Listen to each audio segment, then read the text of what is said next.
Most of us grew up walking past headstones without a second thought. They were simply part of the landscape. Quiet, respectful, ordinary. But some burial grounds across these islands carry something other than memories. Places where the groundskeeper locks the gates before dusk. Parishes where the vicar will discuss anything except what happens in the churchyard after hours. Cemeteries where the dead do not rest quietly. I have gone through parish records, local history archives, and community forums to bring you 20 cemeteries where something is deeply and genuinely unsettling.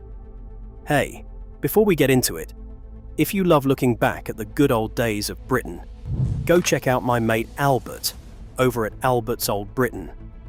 Trust me, he is bringing back memories you did not even know you had. Let us begin in North London. Highgate Cemetery opened in 1839 as one of the Magnificent Seven, a group of private cemeteries built to ease the capital's catastrophic burial crisis. More than 170,000 souls rest here among Victorian angels and overgrown ivy.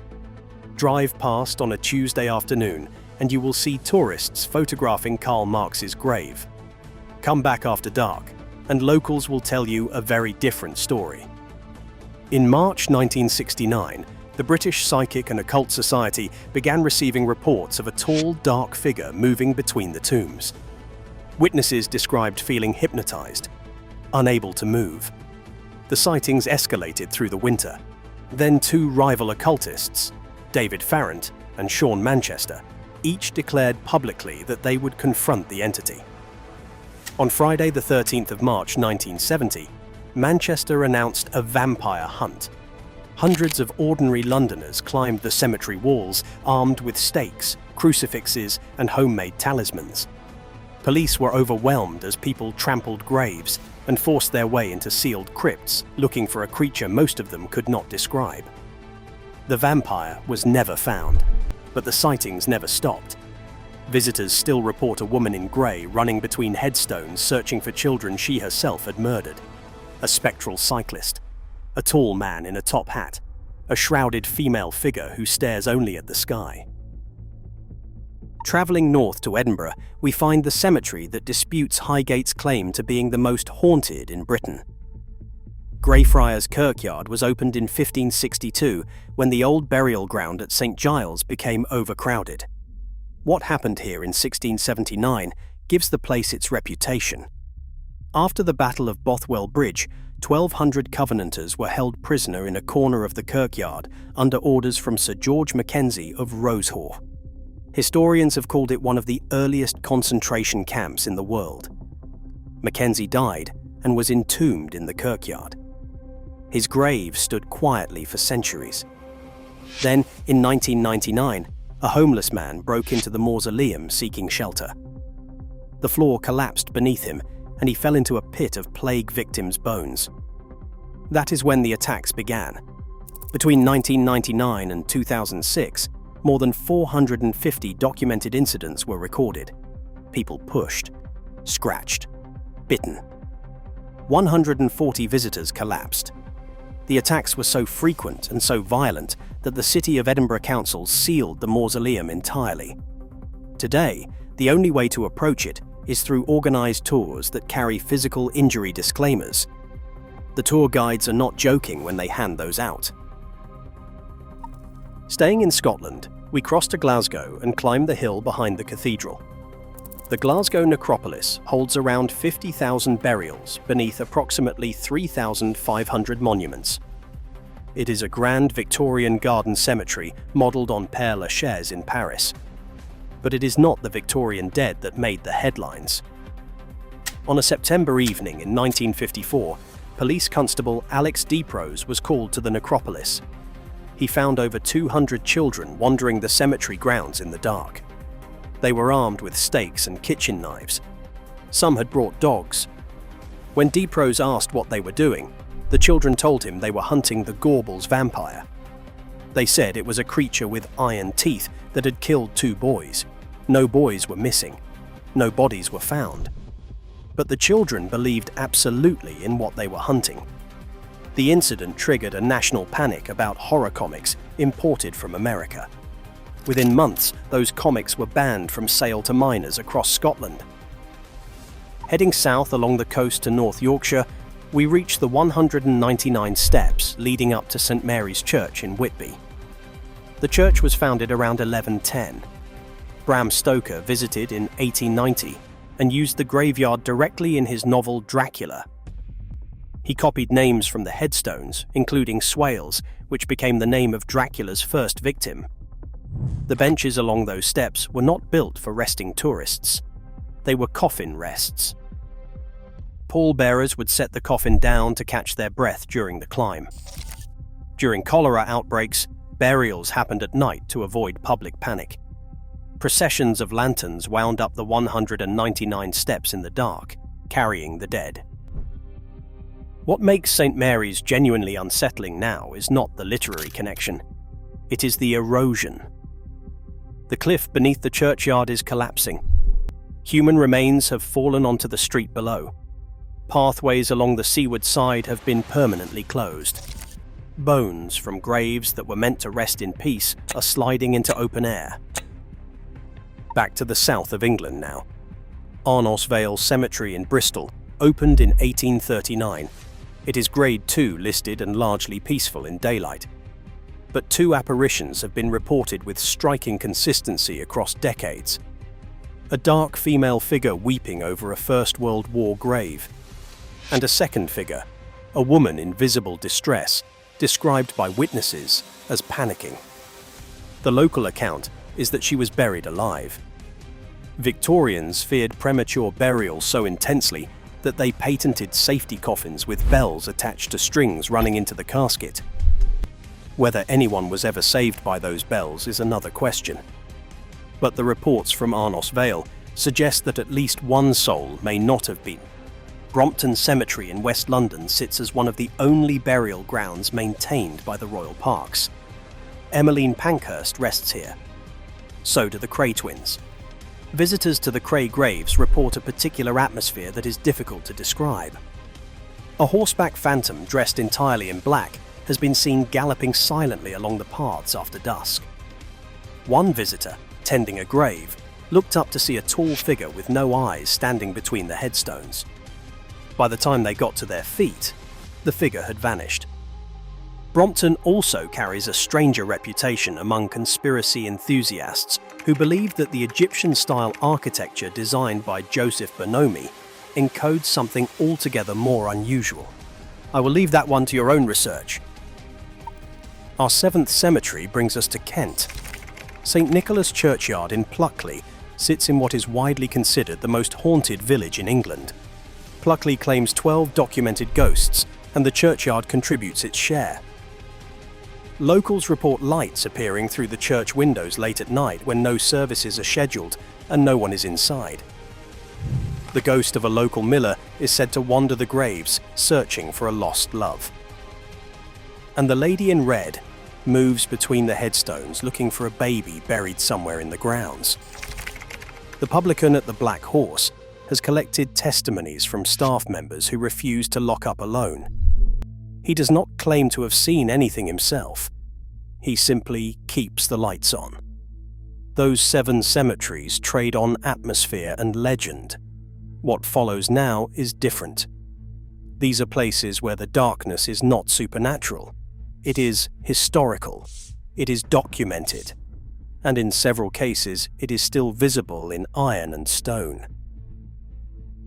Return to Greyfriars Kirkyard in Edinburgh and look more carefully at the older graves. You will see iron cages bolted over some of them. These are mort safes. They were installed because the living could not be trusted around the dead. In the early 1800s, Edinburgh's anatomy schools needed fresh cadavers.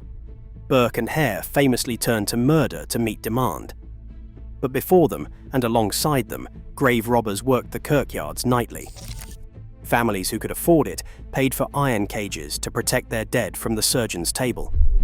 Those cages are still there, still bolted down, still doing their job. South of the Thames in London, Nunhead Cemetery is perhaps the least known of the Magnificent Seven. Nearly 270,000 people are buried here, dating back to 1840. The cemetery was abandoned in 1969 when its owners could no longer operate it profitably. They locked the gates and walked away. Southwark Council bought the entire site in 1975 for £1. By then, the Anglican chapel had been destroyed by arson. The catacombs had been raided for lead and jewellery. Nature had begun swallowing the headstones. A workman in 1975 reported seeing a tall, dark figure dressed entirely in black emerging from one of the crumbling catacombs.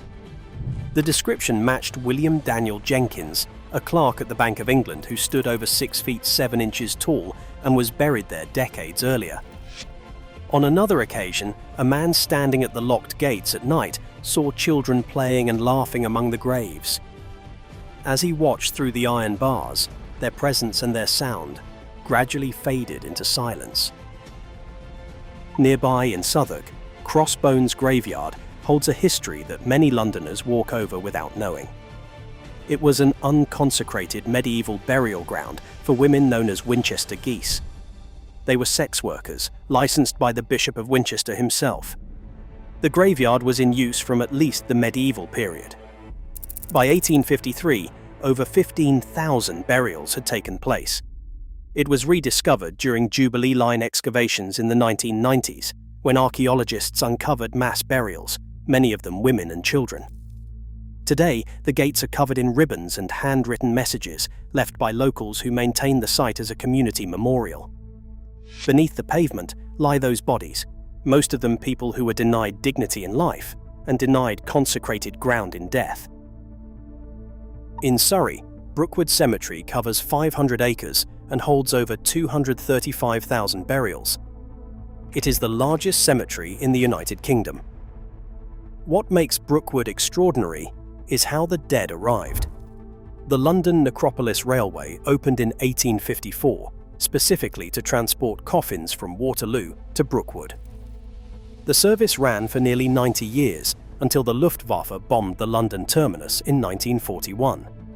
The Victorians, being the Victorians, operated class-segregated carriages. First class for the wealthy dead, third class for the poor. Even in death, the social hierarchy held firm. In Dundee, the Hoff is a medieval graveyard granted by Mary Queen of Scots in 1564. The 9 incorporated trades of Dundee held their guild meetings here among the headstones. Business was conducted, surrounded by the dead. Body snatching became so prevalent that watchtowers were built within the cemetery walls, and the remnants are still visible. 17th century headstones carry ornate skull and crossbones carvings, not pirate symbols. Memento mori. Remember that you will die. In London, St Pancras Old Church claims to be one of the oldest sites of Christian worship in England, possibly dating to the 4th century. In the 1860s, a young architect named Thomas Hardy was given the job of exhuming bodies when the Midland Railway expanded through the graveyard. Before Hardy wrote Tess of the d'Urbervilles or Far from the Madding Crowd, he was stacking displaced headstones around an ash tree to make room for railway tracks. That tree still stands. The gravestones have fused with its roots. Stone and bark have grown together over a century and a half. An author who would spend his career writing about fate and death began by moving the dead to make way for progress. Kensal Green is the oldest of the Magnificent Seven, opened in 1832. Beneath the chapel lie catacombs fitted with hydraulic machinery designed to lower coffins from the service above to the burial vaults below. That machinery is still functional. It is nearly 2 centuries old and still capable of lowering a coffin into the earth. Gas lighting was installed in the tunnels during the Victorian era, making these some of the first underground illuminated spaces in London. Guided tours are limited now due to structural concerns. Those who have been down describe a silence that feels deliberate. Everything so far has carried the comfortable distance of history, body snatchers and vampires and Victorian engineering.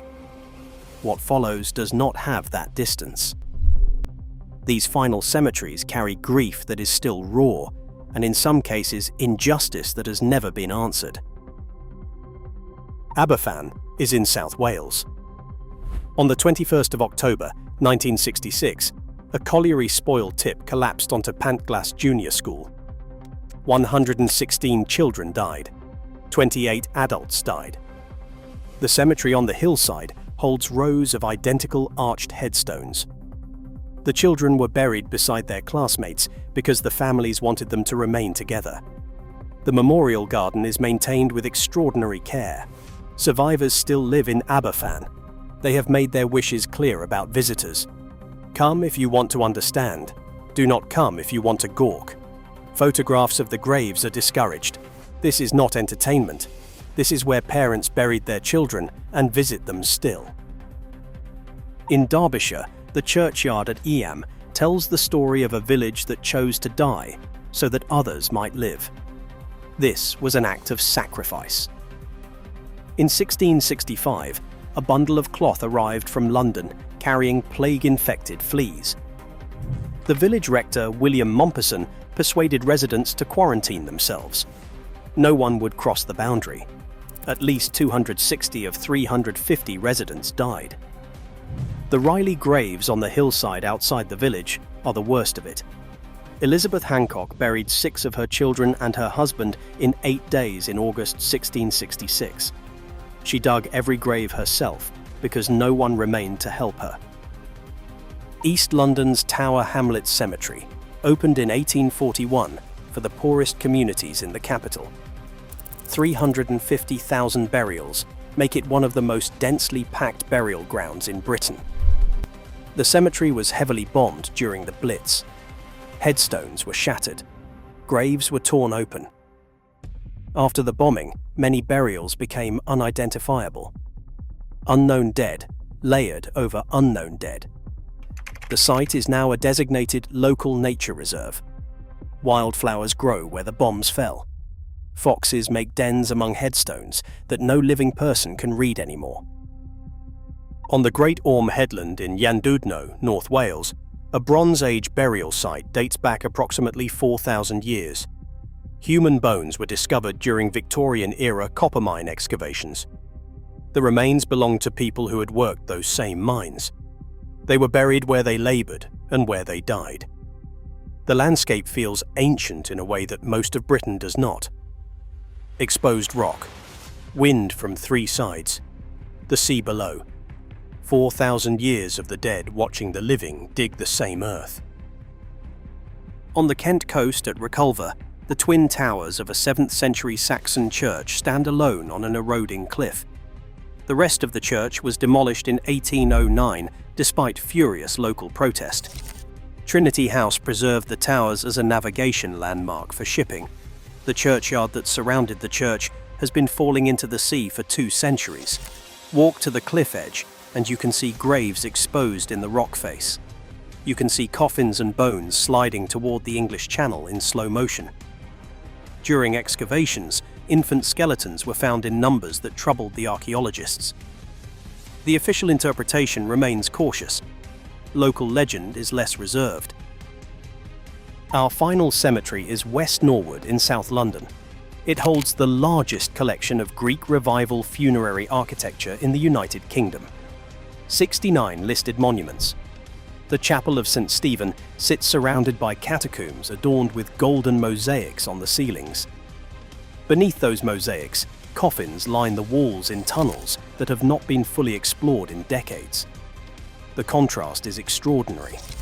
Gold above, damp stone, and the dead below. On the rare open days when the public can enter the catacombs, visitors describe a quality of silence that does not feel empty. It feels occupied. And do not forget, if you want a proper trip down memory lane, my friend Albert at Albert's Old Britain has you covered. Go show him some love.